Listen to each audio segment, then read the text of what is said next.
جلال شادی کر چکا تھا. وہ گھر چھوڑتے وقت ہی سالار کو جان چکی تھی اور وہ دوبارہ اس کی زندگی میں نہیں آنا چاہتی تھی، مگر اس کا یہ فیصلہ دیر پا ثابت نہیں ہوا. 2 ہفتے کے بعد فارماسیوٹیکل کمپنی کے آفس میں ہی اس کی ملاقات رابعہ سے ہوئی. رابعہ وہاں کسی کام سے آئی تھی. چند لمحوں کے لیے تو اسے اپنے سامنے دیکھ کر اس کی سمجھ میں ہی نہیں آیا کہ کس طرح کا رد عمل ظاہر کرے. یہ مشکل رابعہ نے آسان کر دی. وہ اس سے بڑی گرم جوشی سے ملی. تم یکدم کہاں غائب ہو گئی تھی؟ کالج اور ہاسٹل میں تو ایک لمبا عرصہ طوفان مچا رہا. رابعہ نے چھوٹتے ہی اس سے پوچھا. امامہ نے مسکرانے کی کوشش کی. بس میں گھر سے چلی گئی تھی. کیوں گئی تھی یہ تو تم جانتی ہوگی. امامہ نے مختصراً کہا. ہاں مجھے کچھ اندازہ تو تھا ہی، مگر میں نے کسی سے ذکر نہیں کیا. ویسے ہم لوگوں کی بڑی کم بختی آئی، میری، جویریہ، زینب، سب کی. پولیس تک نے پوچھ گچھ کی ہم سے. ہمیں تو کچھ پتا ہی نہیں تھا تمہارے بارے میں، مگر کالج اور ہاسٹل میں بہت ساری باتیں پھیل گئی تھی تمہارے بارے میں. رابعہ اس کے سامنے والی کرسی پر بیٹھی مسلسل بولے جا رہی تھی. تم اکیلی ہی گئی تھی؟ اس نے بات کرتے کرتے اچانک پوچھا. مگر گئی کہاں تھی؟ کہیں نہیں، یہیں لاہور میں تھی. تم بتاؤ تم کیا کر رہی ہو آج کل جویریہ؟ باقی سب. امامہ نے بات بدلتے ہوئے کہا. میں پریکٹس کر رہی ہوں لاہور میں. جویریہ اسلام آباد میں ہوتی ہے. شادی ہو گئی ہے اس کی ایک ڈاکٹر سے. تمہیں تو یاد ہوگا کلاس فیلو تھا میرا. امامہ مسکرائی. اور زینب؟ اس کا دل بے اختیار دھڑکا تھا. ہاں زینب آج کل انگلینڈ میں ہوتی ہے، ریزیڈنسی کر رہی ہے وہاں اپنے شوہر کے ساتھ. اس کے بھائی کے ہاسپٹل میں ہی فاروق پریکٹس کرتے ہیں. امامہ نے بے اختیار اسے دیکھا. جلال النصر کے ہاسپٹل میں؟ ہاں اسی کے ہاسپٹل میں. وہ اسپیشلائزیشن کر کے آیا ہے کچھ عرصے پہلے، لیکن بیچارے کے ساتھ بڑی ٹریجڈی ہوئی ہے. چند ماہ پہلے طلاق ہو گئی ہے. حالانکہ اچھا بندہ تھا، مگر امامہ اس کے چہرے سے نظر نہیں ہٹا سکی. طلاق؟ کیوں؟ پتہ نہیں. فاروق نے پوچھا تھا اس سے. کہہ رہا تھا انڈرسٹینڈنگ نہیں ہوئی. بیوی بڑی اچھی تھی اس کی، ڈاکٹر ہے وہ بھی، لیکن پتہ نہیں کیوں طلاق ہو گئی.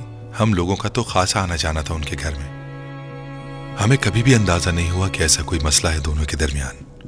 ایک بیٹا ہے 3 سال کا، وہ جلال کے پاس ہی ہے. اس کی بیوی واپس امریکہ چلی گئی ہے. رابعہ لاپرواہی سے تمام تفصیلات بتا رہی تھی. تم نے اپنے بارے میں نہیں بتایا.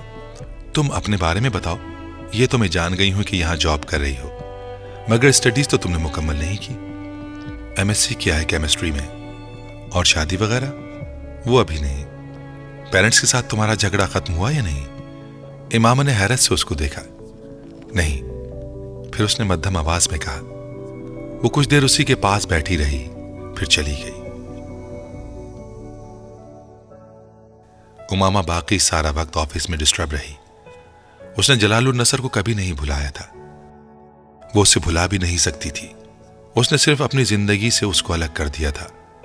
مگر وہاں بیٹھے ہوئے اس دن اسے احساس ہوا کہ یہ بھی خوش گمانی یا خود فریبی کے سوا کچھ نہیں تھا. وہ جلال النصر کو اپنی زندگی سے الگ بھی نہیں کر سکتی تھی. وہ صرف اس کی زندگی میں داخل ہو کر اسے کسی پریشانی سے دوچار کرنا چاہتی تھی، اور نہ ہی اس کی ازدواجی زندگی کو خراب کرنا چاہتی تھی. اب یہ جاننے کے بعد کہ اس کی ازدواجی زندگی پہلے ہی ناکام ہو چکی ہے اور وہ ایک بار پھر اکیلا تھا، اسے یاد آیا کہ 8 سال پہلے وہ کس طرح اس شخص کے حصول کے لیے بچوں کی طرح مچلتی رہی تھی. وہ اسے حاصل نہیں کر سکی تھی. تب بہت سی دیواریں، بہت سی رکاوٹیں تھیں جنہیں وہ پار کر سکتی تھی. نہ جلال النصر ہٹا سکتا تھا. مگر اب بہت وقت گزر چکا تھا. ان رکاوٹوں میں سے اب کچھ بھی ان دونوں کے درمیان نہیں تھا. اسے اس بات کی کوئی پرواہ نہیں تھی کہ وہ ایک شادی کر چکا تھا اور اس کا بیٹا بھی تھا. مجھے اس کے پاس ایک بار پھر جانا چاہیے. شاید وہ اب بھی میرے بارے میں سوچتا ہو. شاید اسے اب اپنی غلطی کا احساس ہو. امامہ نے سوچا تھا. اس نے آخری بار فون پر بات کرتے ہوئے اسے جو کچھ کہا تھا، امامہ اس کے لیے اس کو معاف کر چکی تھی. جلال کی جگہ جو بھی ہوتا وہ یہی کہتا. صرف ایک لڑکی کے لیے تو کوئی بھی اتنے رسک نہیں لیتا. اور پھر اس کا کیریئر تھا جسے وہ بنانا چاہتا تھا. اس کے پیرنٹس کی اس سے کچھ امیدیں تھیں جنہیں وہ ختم نہیں کر سکتا تھا. میری طرح وہ بھی مجبور تھا. بہت سال پہلے کہے گئے اس کے جملوں کی بازگشت نے بھی اسے دل برداشتہ یا اپنے فیصلے پر دوبارہ غور کرنے پر مجبور نہیں کیا تھا۔ مجھے اس کے پاس جانا چاہیے۔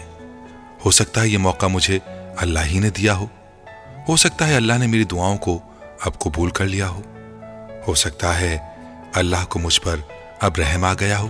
وہ بار بار سوچ رہی تھی، ورنہ اس طرح اچانک رابعہ میرے سامنے کیوں آ جاتی؟ مجھے کیوں یہ پتہ چلتا ہے کہ اس کی بیوی سے علیحدگی ہو چکی ہے؟ ہو سکتا ہے کہ اب میں اس کے سامنے جاؤں تو وہ فیصلہ کر چکی تھی۔ وہ جلال النصر کے پاس دوبارہ جانا چاہتی تھی۔ میں ڈاکٹر جلال النصر سے ملنا چاہتی ہوں، امامہ نے ریسیپشنسٹ سے کہا۔ اپائنٹمنٹ ہے آپ کے پاس؟ اس نے پوچھا۔ نہیں، اپائنٹمنٹ نہیں ہے۔ پھر وہ آپ سے نہیں مل سکیں گے۔ اپائنٹمنٹ کے بغیر وہ کسی پیشنٹ کو نہیں دیکھتے، اس نے بڑے پروفیشنل انداز میں کہا۔ میں پیشنٹ نہیں ہوں، ان کی دوست ہوں، امامہ نے کاؤنٹر پر ہاتھ رکھتے ہوئے مدھم آواز میں کہا۔ ڈاکٹر صاحب جانتے ہیں کہ آپ اس وقت ان سے ملنے آئیں گی؟ ریسیپشنسٹ نے اسے غور سے دیکھتے ہوئے کہا۔ نہیں، اس نے چند لمحوں کی خاموشی کے بعد کہا۔ ایک منٹ، میں ان سے پوچھتی ہوں، اس نے ریسیور اٹھاتے ہوئے کہا۔ آپ کا نام کیا ہے؟ وہ ریسیپشنسٹ کا چہرہ دیکھنے لگی۔ آپ کا نام کیا ہے؟ اس نے اپنا سوال دہرایا۔ امامہ ہاشم۔ اسے یاد نہیں اس نے کتنے سالوں بعد اپنا نام لیا تھا۔ سر، کوئی خاتون ملنا چاہتی ہیں آپ سے، وہ کہہ رہی ہیں کہ آپ کی دوست ہیں، امامہ ہاشم نام ہے ان کا۔ وہ دوسری طرف سے جلال کی گفتگو سنتی رہی۔ Okay sir. پھر اس نے ریسیور رکھ دیا۔ آپ اندر چلی جائیں، ریسیپشنسٹ نے مسکراتے ہوئے سے کہا۔ وہ سر ہلاتے ہوئے دروازہ کھول کر اندر چلی گئی۔ جلال النصر کا ایک مریض باہر نکل رہا تھا۔ وہ خود اپنی میز کے پیچھے کھڑا تھا۔ امامہ نے اس کے چہرے پر حیرت دیکھی تھی۔ وہ اپنے دھڑکتے دل کی آواز باہر تک سن سکتی تھی۔ اس نے جلال النصر کو 8 سال اور کتنے ماہ بعد دیکھا تھا۔ امامہ نے یاد کرنے کی کوشش کی، اسے یاد نہیں آیا۔ کیا خوشگوار سرپرائز ہے امامہ، جلال نے آگے بڑھ کر اس کی طرف آتے ہوئے کہا تھا۔ مجھے یقین نہیں آ رہا، تم کیسی ہو؟ میں ٹھیک ہوں، آپ کیسے ہیں؟ وہ اس کے چہرے سے نظریں ہٹائے بغیر بولی۔ پچھلے 8 سال سے یہ چہرہ ہر وقت اس کے ساتھ رہا، اور یہ آواز بھی۔ میں بالکل ٹھیک ہوں، آؤ بیٹھو۔ اس نے اپنی ٹیبل کے سامنے پڑی ہوئی کرسی کی طرف اشارہ کرتے ہوئے کہا۔ وہ خود ٹیبل کی دوسری جانب اپنی کرسی کی طرف بڑھ گیا۔ وہ ہمیشہ سے جانتی تھی، وہ جلال النصر کو جب بھی دیکھے گی اس کا دل اسی طرح بے قابو ہوگا، مگر اتنی خوشی، ایسی سرشاری جو وہ اپنے رگ و پے میں خون کی طرح دوڑتی محسوس کر رہی تھی۔ کیا پیو گی؟ چائے، کافی، سافٹ ڈرنک؟ وہ اس سے پوچھ رہا تھا۔ جو آپ چاہیں۔ اوکے، کافی منگا لیتے ہیں، تمہیں پسند تھی۔ وہ انٹرکام اٹھا کر کسی کو کافی بھجوانے کی ہدایت دے رہا تھا۔ اس کا چہرہ دیکھ رہی تھی۔ اس کے چہرے پر داڑھی اب بھی نہیں تھی۔ اس کا ہیئر اسٹائل مکمل طور پر تبدیل ہو چکا تھا۔ اس کا وزن پہلے کی نسبت کچھ بڑھ گیا تھا۔ وہ پہلے کی نسبت بہت پر اعتماد اور بے تکلف نظر آ رہا تھا۔ تم آج کل کیا کر رہی ہو؟ ریسیور رکھتے ہی اس نے امامہ سے پوچھا۔ ایک فارماسیوٹیکل کمپنی میں کام کر رہی ہوں۔ MBBS تو چھوڑ دیا تھا تم نے؟ ہاں، MSc کیا ہے کیمسٹری میں۔ کون سی کمپنی ہے؟ امامہ نے نام بتایا۔ وہ تو بہت اچھی کمپنی ہے۔ وہ کچھ دیر اسی کمپنی کے بارے میں تعریفی تبصرہ کرتا رہا۔ وہ چپ چاپ اسے دیکھتی رہی۔ میں اسپیشلائزیشن کر آیا ہوں، وہ اپنے بارے میں بتانے لگا۔ وہ پلکیں جھپکائے بغیر کسی معمول کی طرح اسے دیکھتی رہی۔ بعض لوگوں کو صرف دیکھنا ہی کتنا کافی ہوتا ہے، اس نے اسے بات کرتے دیکھ کر سوچا تھا۔ 1 سال ہوا اس ہاسپٹل کو شروع کیے اور بہت اچھی پریکٹس چل رہی ہے میری۔ وہ بولتا رہا۔ کافی آ چکی تھی۔ تمہیں میرا پتہ کیسے چلا؟ وہ کافی کا کپ اٹھاتے ہوئے بولا۔ میں نے آپ کے ہاسپٹل کے بورڈ پر آپ کا نام پڑھا تھا، پھر رابعہ سے ملاقات ہوئی، آپ جانتے ہوں گے، زینب بھی واقف تھی اس سے۔ رابعہ فاروق کی بات کر رہی ہو؟ بہت اچھی طرح جانتا ہوں، اس کا شوہر ڈاکٹر فاروق میرے ساتھ کام کرتا ہے، اس نے کافی پیتے ہوئے کہا۔ ہاں وہی، پھر میں یہاں آ گئی۔ امامہ نے ابھی کافی نہیں پی تھی، کافی بہت گرم تھی اور وہ بہت گرم چیزیں نہیں پیتی تھی۔ اس نے کسی زمانے میں میز کے دوسری جانب بیٹھے ہوئے شخص کو آئیڈیلائز کیا تھا۔ اس کا خیال تھا کہ اس میں ہر خوبی تھی، ہر وہ خوبی جو ایک مکمل مرد میں ہونی چاہیے، ہر وہ خوبی جو وہ اپنے شوہر میں دیکھنا چاہتی تھی۔ 8.5 سال گزر گئے تھے اور امامہ کو یقین تھا کہ وہ اب بھی ویسا ہی ہے۔ چہرے سے داڑھی کے ہٹ جانے کا مطلب یہ نہیں ہو سکتا تھا کہ اس کو اب حضرت محمد صلی اللہ علیہ وسلم سے محبت نہ رہی ہو۔ اپنے ہاسپٹل کی کامیابی کے قصیدہ اس کے سامنے پڑھتے ہوئے بھی امامہ اس کی آواز کو اپنے کانوں میں گونجتا محسوس کر رہی تھی، جس آواز نے ایک بار اس کی زندگی کا سب سے مشکل فیصلہ آسان کر دیا تھا۔ وہ اس کے منہ سے کامیاب پریکٹس اور شہرت کا سن کر مسرور تھی۔ جلال نے زندگی میں ان سب کامیابیوں کو سمیٹنے کے لیے 8.5 سال پہلے اسے چھوڑ دیا تھا، مگر وہ خوش تھی۔ آج سب کچھ جلال النصر کی مٹھی میں تھا۔ کم از کم آج فیصلہ کرنے میں اسے دشواری کا سامنا نہیں کرنا پڑتا۔ تم نے شادی کر لی؟ بات کرتے کرتے اس نے اچانک پوچھا۔ نہیں، امامہ نے مدھم آواز میں جواب دیا۔ تو پھر تم کہاں رہتی ہو؟ کیا اپنے پیرنٹس کے پاس ہو؟ جلال اس بار کچھ سنجیدہ تھا۔ نہیں، پھر اکیلی رہتی ہوں۔ پیرنٹس کے پاس کیسے جا سکتی تھی؟ اس نے مدھم آواز میں کہا۔ آپ نے شادی کر لی؟ جلال نے کافی کا گھونٹ لیا۔ ہاں، شادی کر لی اور علیحدگی بھی ہو گئی۔ 3 سال کا ایک بیٹا ہے میرا، میرے پاس ہی ہوتا ہے، جلال نے بے تاثر لہجے میں کہا۔ نہیں، ایسی کوئی بات نہیں، اچھا ہوا یہ شادی ختم ہو گئی۔ یہ شادی نہیں تھی، ایک بکھیڑا تھا، جلال نے کافی کا کپ ٹیبل پر رکھتے ہوئے کہا۔ کچھ دیر کمرے میں خاموشی رہی، پھر اس خاموشی کو امامہ نے توڑا۔ بہت سال پہلے میں نے آپ کو پروپوز کیا تھا جلال۔ جلال اسے دیکھنے لگا۔ پھر میں نے آپ سے شادی کے لیے ریکویسٹ کی تھی، آپ اس وقت مجھ سے شادی نہیں کر سکے۔ کیا میں یہ ریکویسٹ آپ سے دوبارہ کر سکتی ہوں؟ اس نے جلال النصر کے چہرے کا رنگ بدلتے دیکھا۔ اب تو حالات بدل چکے ہیں، آپ کسی پر ڈیپینڈنٹ نہیں ہیں، نہ ہی میرے پیرنٹس کے کسی رد عمل کا آپ کو اندیشہ ہوگا، اور نہ ہی آپ کے پیرنٹس اعتراض کریں گے۔ اب تو آپ مجھ سے شادی کر سکتے ہیں۔ وہ جلال کا جواب سننے کے لیے رکی۔ وہ بالکل خاموش تھا۔ اس کی خاموشی نے امامہ کے اعصاب کو مسمحل کیا۔ شاید یہ اس لیے خاموش ہے کیونکہ اسے اپنی پہلی شادی یا بیٹے کا خیال ہوگا۔ امامہ نے سوچا، مجھے اسے بتانا چاہیے کہ مجھے اس کی پہلی شادی کی کوئی پرواہ نہیں، اور نہ ہی اس بات پر اعتراض ہے کہ اس کا بیٹا بھی ہے۔ جلال، مجھے آپ کی پہلی شادی پر کوئی اعتراض نہیں ہے۔ جلال نے اس کی بات کاٹ دی۔ امامہ، یہ ممکن نہیں ہے۔ کیوں ممکن نہیں ہے؟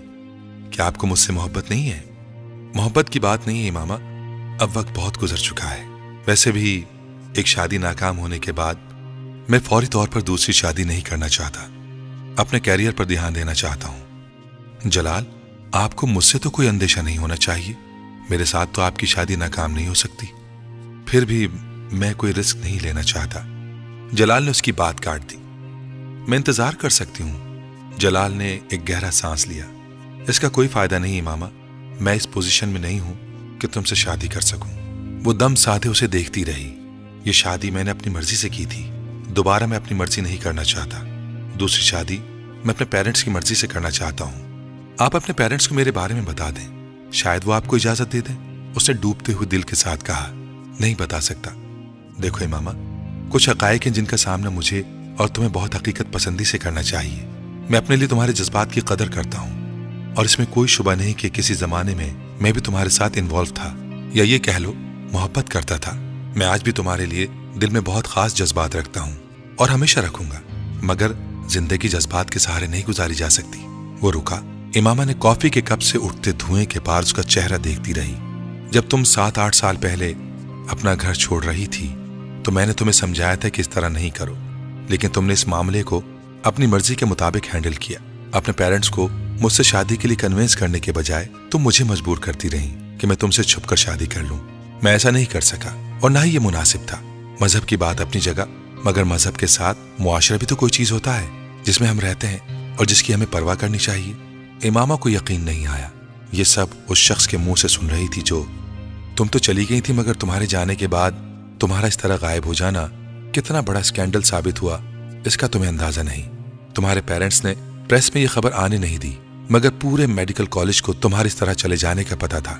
پولیس نے تمہاری ساری فرینڈز اور کلاس فیلوز سے تمہارے بارے میں انویسٹیگیشن کی۔ زینب بھی اس میں شامل تھی۔ خوش قسمتی سے ہم بچ گئے۔ وہ اٹھ کر کھڑا ہو گیا۔ میں نے اتنے سال محنت کر کے اپنا مقام بنایا ہے، میں اتنا بہادر نہیں ہوں کہ تم سے شادی کر کے لوگوں کی چیموگوئیوں کا نشانہ بنوں۔ میرا اٹھنا بیٹھنا ڈاکٹرز کی کمیونٹی میں ہے، اور امامہ ہاشم میری بیوی کے طور پر واپس مجھے اسکینڈلائز کر دے گی۔ تم سے شادی کر کے میں لوگوں سے نظریں نہیں چرانا چاہتا۔ تم اتنے سال کہاں رہی ہو، کیسے رہی ہو، یہ بہت عام سوالات ہیں۔ میرے پیرنٹس کو تمہاری کسی بات کا یقین نہیں آئے گا، اور مجھے